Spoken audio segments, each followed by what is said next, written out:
Welcome to the Rich Carroll program. I'm your host, Rich Carroll. Thank you for tuning in once again. So you know Emma Gonzales, right? She's one of the Parkland shooting survivors who has used her platform to promote gun control. I want to get to her here in a minute, but it requires me setting up a short foundation. Early this past Sunday morning, a man walked into a Tennessee Waffle House with an AR-15. He ended up killing 4 people and injuring 4 more. Thankfully, there was another man named James Shaw Jr. who confronted the killer and was able to disarm him. After that scuffle, the killer ended up fleeing.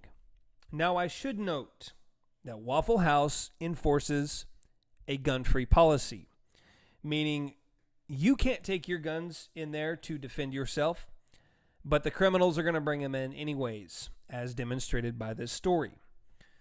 So after the shooting, Emma Gonzales takes to Twitter to propose banning semi-automatic rifles, among other gun control measures.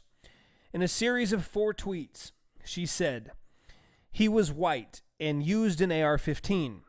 The NRA is about to say this man had mental health issues so that the rest of us will get scared of anyone with poor mental health and buy a gun in preemptive defense so that gun sales increase." Shootings don't just happen in schools. They happen everywhere in America. And now one has happened in Waffle House. You can donate all the shooting shelters to schools that you want, but at the end of the day, we can't build our world out of Kevlar. Someone is making mad money off that. The local police say a man at the scene wrestled his gun away. Looks like you don't need to arm a teacher or a resource officer to stop a shooting. There goes the sales pitch for Smith & Wesson.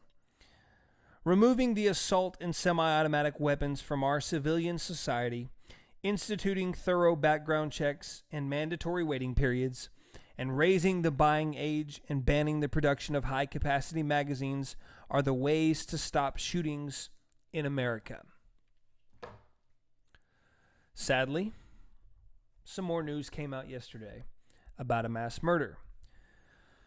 A man in Toronto, Canada, killed 9 people and injured 16. Except this killer was driving a van. He jumped a sidewalk in the van and he proceeded to hit whoever was in front of him or whoever he could. But there's not going to be any tweets or CNN town halls or marches about banning vans, because the van story doesn't fit the agenda to disarm law-abiding citizens.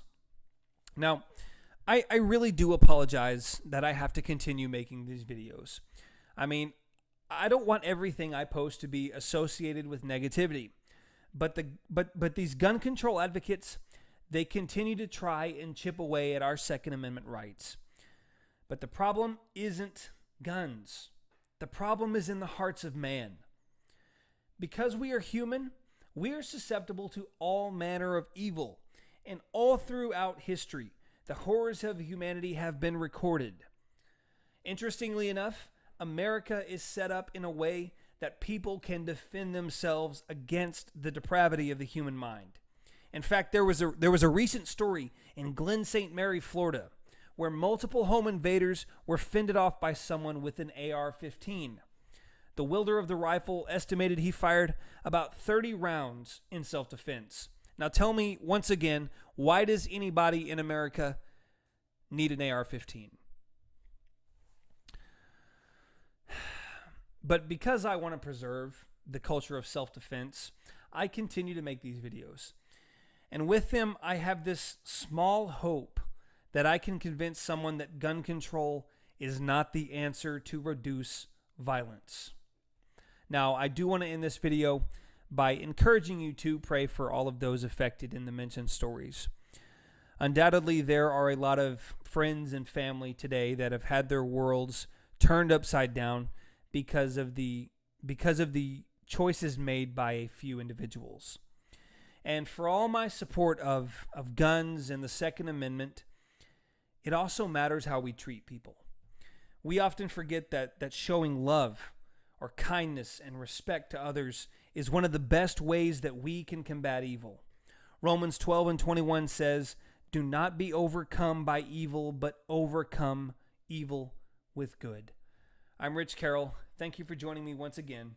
God bless.